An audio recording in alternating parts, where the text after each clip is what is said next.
Bon, ok, aujourd'hui je suis à Champigny dans le 94 et je suis passé emprunter cette moto chez Ducati Paris-Est, la bien connue. Cette moto c'est la X-Diavel V4. Et oui, adieu le V2, bonjour le V4. C'est la dernière machine à recevoir ce bloc et à avoir résisté avec l'ancien gros V2. On va y aller tout de suite pour la fiche technique. À l'avant on a une jante de 17 pouces avec un Pirelli Diablo Rosso 3 en 120 de large, deux disques de 330 mm avec des étriers 4 pistons Brembo Stylema monobloc, une fourche inversée, 20 litres d'essence, réservoir qui est d'une couleur absolument incroyable que je ne vois pas. Je crois que c'est rouge, mais rouge un petit peu foncé. Tout ça pour alimenter donc ce V4 qui développe 168 chevaux à 10 750 tours avec un couple de 12,8 mètres-kg à 7500 tours. On a une boîte 6 avec shifter de série, une transmission par chaîne, une selle à 770 mm de haut et pour un ensemble qui pèse 229 kg, ce qui n'est pas très lourd. Et en plus, puisque je l'ai vu pour venir ici, les masses sont très bien réparties, donc pas de crainte à avoir. À l'arrière, une superbe jante qui est parfaitement dégagée par un monobras. Cette jante, c'est une 17 pouces avec un pneu en 240 de large et un disque de 265 mm de diamètre avec un étrier 2 pistons. 29 990 €. C'est un sacré billet. C'est pas la plus chère des machines sur le marché, mais bon, il faut quand même les sortir. C'est à peu près tout ce que j'ai à dire. Je regarde si j'ai pas oublié quelque chose. Je crois pas. Le reste on va le voir en roulant et on peut y aller. C'est parti gros bébé, on y va, go go go. Et la boutique a bien changé hein. À Champigny Paris-Est on a vraiment le bandeau Ducati et c'est full Ducati, plus de japonaise ici. Et devant c'est uniformément rouge est la couleur. Allez c'est parti. Des béquillages comme une plume. Je vais essayer de passer là-bas. Wow. Quel pied hyper devant. Je m'attendais à ce qu'il soit. Est-ce que j'ai les pieds? Normalement je passe. Avec vous c'est pas sûr par contre. Hop hop. Voilà. Merci. Bah, c'était déjà une épreuve en soi, mais une épreuve sympa. La légèreté de la machine c'est dingue. Et pourtant j'ai de l'essence hein, mais les masses sont vachement basses. Oui, ce sera un essai en statique. Allez, c'est parti. Avec un espèce de... Comment on appelle ça en français? Un G-mètre pour les accélérations latérales. Enfin, tout ce qui est G. Donc, il y a une espèce de petite cible ici avec des graduations 0,5, 1, 1,5, etc. etc. C'est assez drôle. Pour l'instant, je suis en mode touring. Et mon but, ça va être justement de faire du cruising, du power cruising sur ce gros power cruiser. Et je crois qu'on peut aller à gauche ici. Et on est vachement haut sur la route, à la fois des pieds et des fesses, même si la selle n'est qu'à 770 mm de haut. Et ben en fait, on a l'impression d'être très haut sur la route. Et en mode touring ça se passe bien sur un petit filet de gaz. Le moteur est rond. On se déplace tranquillement sur le couple monstrueux de la machine ou sur le couple de la machine monstrueuse, c'est comme on veut. Et on peut aller à droite. Je fais exprès hein, de zigzaguer. J'aurais pu faire une ligne droite. Ici c'est un peu juste. À 2500 tours elle cogne. Il faudra s'assurer de rester au-dessus en régime. Mais en tout cas c'est un vrai plaisir. Et ici dans les espaces un peu étroits, et ben en fait on est vachement bien secondé dans les manœuvres par la largeur du guidon. C'est incroyable. Je vais peut-être le payer si je cherche à me faufiler entre les voitures, même si ça s'est bien passé en partant de la concession. Mais en tout cas ici un vrai plaisir. Et une machine qui fait du bruit hein. On sait qu'elle a démarré, que le moteur est bien en route, mais une mélodie hyper harmonieuse. Pas de bruit d'embrayage, pas de clac-clac, de clic-clic. C'est vraiment très bien. Il faut juste prendre le pli pour aller caser ses pieds sur les repose-pieds loin devant. Ce que j'ai tendance à oublier à chaque fois que je mets le pied à terre. Mais sinon, nickel hein.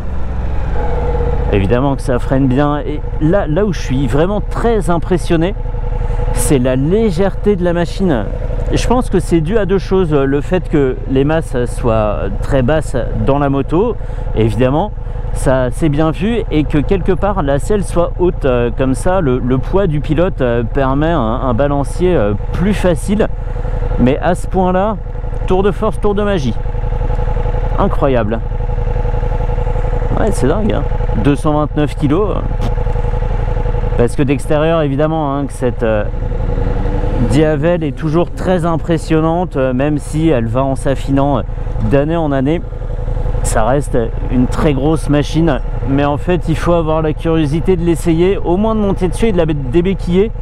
Ici c'est vraiment le parfait exemple où il faut aller plus loin que les préjugés, essayer simplement en concession de s'asseoir dessus et de se dire ah non mais en fait bah, c'est pas mal, vous avez raison, je vais peut-être aller faire un tour. C'est exactement ça, ça c'est la bonne philosophie. Là en mode touring ça se passe très bien. Sur le TFT de 6,9 pouces, on a dans cet affichage l'indicateur de rapport engagé au centre, le compte tour avec une zone rouge qui commence un peu après 11 000 tours, la vitesse à droite, la température moteur, le nombre de G qui est rappelé en plus de la cible, donc là rien du tout, 0 G. Température de l'air, la jauge à essence en haut à droite, ça c'est une information précieuse chez Ducati puisqu'elle ne figure pas sur toutes les machines. Une horloge, je sais pas si je l'ai dit, bref, un TFT plutôt bien habillé où les informations se détachent bien et où elles peuvent être saisies d'un coup d'œil. Donc ça c'est top. Et on n'a pas forcément envie d'aller plus vite que la limite. Même la machine est assez docile, je dirais pas placide, hein, parce qu'on sent quand même que ça grogne là-dessous. Mais si je veux pas aller vite, je vais pas vite. Ce qui n'est pas toujours le cas sur des grosses motos comme ça. Alors de plus en plus hein, maintenant, avec les modes de conduite qui changent, la démultiplication à la poignée, etc. etc. Mais celle-ci en tout cas, très docile. Amortissement bien. Alors on me dit qu'amortissement ça se dit pas, c'est plutôt du domaine de la finance. Mais qu'est-ce qu'on peut dire d'autre à la place d'amortissement quoi? En même temps on sait que je parle pas de tableau d'amortissement et de crédit sur 25 ans quand je suis sur une moto. Mais c'est important d'employer les bons termes. Cale-pied, repose-pied, etc., etc. On va pouvoir faire une pause ici et après je vais l'emmener se dégourdir les bielles sur l'autoroute, mais pas forcément en vitesse, plutôt en confort, hein, en déroulé quoi. Nous voilà repartis mon vieux Milou. C'est vif mais pas piégeur. La mise sur l'angle, on a une machine vraiment légère, mais pour le meilleur et pas pour le pire. Hop, nickel. Sélection précise, discrète. La boîte fonctionne hyper bien. Et heureusement que la selle remonte très vite derrière les fesses du conducteur, parce que je pense que ça sera pas trop pour encaisser l'accélération du monstre. Salut. Hop, toi, bing, bong. Ah, pas de peau. Et la selle, justement, à la fois, elle contient le pilote vers l'arrière, mais aussi un peu sur les côtés. On a enfoncé dans une sorte de trou. Et c'est très bien fait. Ça tombe parfaitement et ça nous amène pas trop loin du poste de pilotage.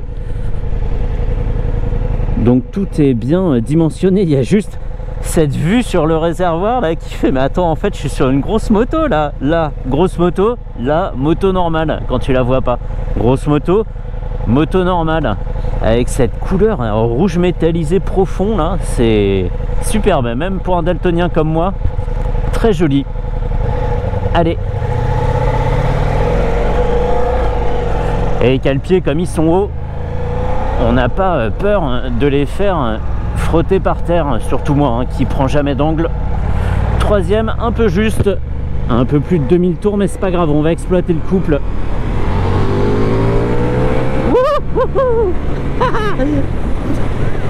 Je rigole parce que c'est assez rare que j'accélère aussi fort ici. Déjà c'est en descente et puis on sait pas ce qui arrive sur l'autoroute. Et j'ai surtout peur de faire décoller l'avant, mais là je sais que la machine étant très basse et très longue, il y a peu de risques pour que l'avant se déleste. Et en plus cette XDiavel V4 possède un launch control que je ne testerai pas puisque c'est très difficile ici sur les routes d'Île-de-France. Et en plus j'ai toujours peur de mal faire un truc, que le launch control se désengage et que je parte en soleil. Allez, 4e, 5e, 6e à 100 km/h à 4000 tours. On sent une petite gêne du moteur. On va redescendre en 5e et ça joue pas grand chose hein, parce que là je suis à 4250 tours à peu près. Et la machine est beaucoup plus à l'aise. C'est précis hein. Voilà, cette sensation d'allongement des bras là que j'avais pas eu depuis longtemps, super cool. Je conduis très mal hein. Je sais, pas besoin de me le dire. Et ben ça se passe très bien. Et fait étonnant, même si on n'a pas de bulle, on est protégé par le gros phare, la casquette de compteur, etc., etc. Et la pression sur le torse et ben, est pas énorme du tout. C'est largement mieux que sur n'importe quel roadster, même des roadsters avec saut de vent. Ici on ressent très peu de pression sur le haut du corps et même les turbulences dans le casque sont quasi absentes. On a du vent mais pas de gros remous qui secouent. Je sais pas si ça a été fait exprès, mais si c'est un hasard, il est heureux. Un heureux hasard.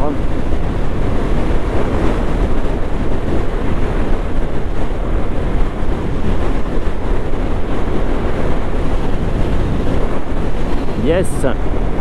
Et bah comme prévu hein, je suis en train de power cruiser au guidon du power cruiser. Tout se passe très bien, position parfaite, mieux que dans un bon fauteuil. Les pieds en avant, les épaules bien basses, les bras tendus. Alors les bras tendus ça permet pas d'encaisser très bien les chaos de la route sans accélérer involontairement. Ça m'est pas encore arrivé mais je sais que ça pourrait être le cas. On a le dos plutôt droit même si on est très légèrement en avant, ce qui incite évidemment à la déconne. Le frein arrière, il est bon le frein arrière. Je suis à 110 km/h sans aucune envie d'aller plus vite.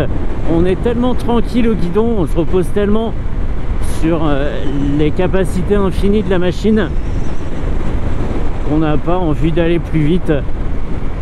C'est très tranquille comme ça, on prend même le temps de regarder un peu le paysage, aussi particulier soit-il. Mais ça marche très bien. Et pas de vibration, hein, quasiment pas, ni dans les cale-pieds ni ailleurs, même si je serre fort la machine avec les genoux. Tout ça tourne très bien équilibré. On peut dire que c'est la magie du 4 cylindres, oui, mais je pense quand même qu'il y a eu un bon travail de fait par les ingénieurs derrière. D'un naturel, c'est dingue. On s'engage dans la courbe et après on n'y pense plus. Voilà. Ça veut pas dire que la machine est posée sur sa trajectoire hein, ou sur son angle. On peut varier comme ça. Mais c'est un rêve à conduire. Hyper naturel. C'est vraiment une moto paradoxale parce qu'elle te met vite en confiance. Dès le débéquillage, t'es bien, tu sens que ça va le faire. Mais d'aspect, elle est très impressionnante. Je suis sûr que quelque part, on peut trouver des gens qui n'ont jamais voulu l'essayer parce que trop impressionnés par la machine à l'arrêt, alors qu'en fait, ça s'emmène très bien. Je parle de la Diavel en général, hein, la XDiavel V4 étant sortie il y a très peu de temps. Mais c'est vrai que entre 85 et 110 km/h, on est mieux en 5e pour passer cette zone un peu bâtarde des 4000 tours qu'en 6e où là le moteur est pas super à l'aise. Allez, on va pouvoir power sans serrer. Oui, parce que tout ce qu'on fait est précédé de power sur cette machine. Je power rétrograde, je power monte un rapport, je power regarde dans mon angle mort, je suis en power 3e et c'est power parti.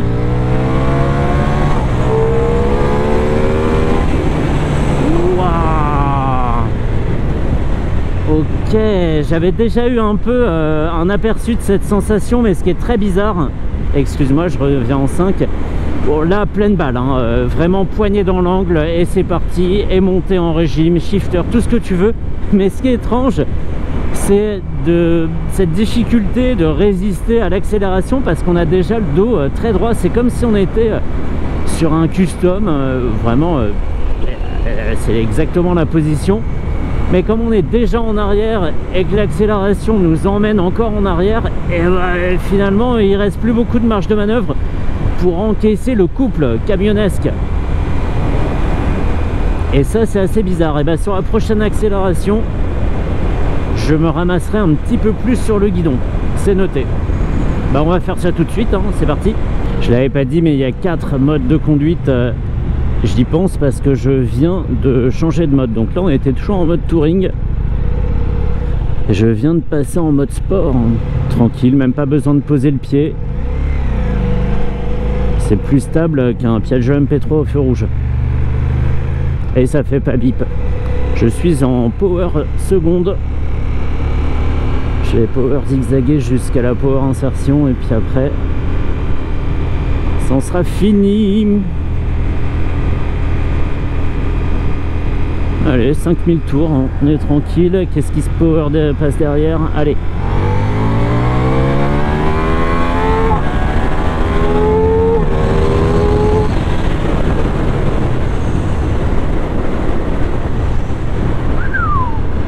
Punaise, il y a eu un bruit au premier passage de rapport de 2 en 3, là, un bruit que j'avais quasiment jamais entendu.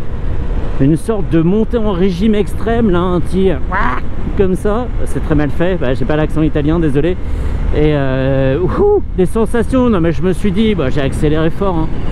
Mais très vite je me suis dit, non c'est bon, je coupe, je vais déjà beaucoup trop vite.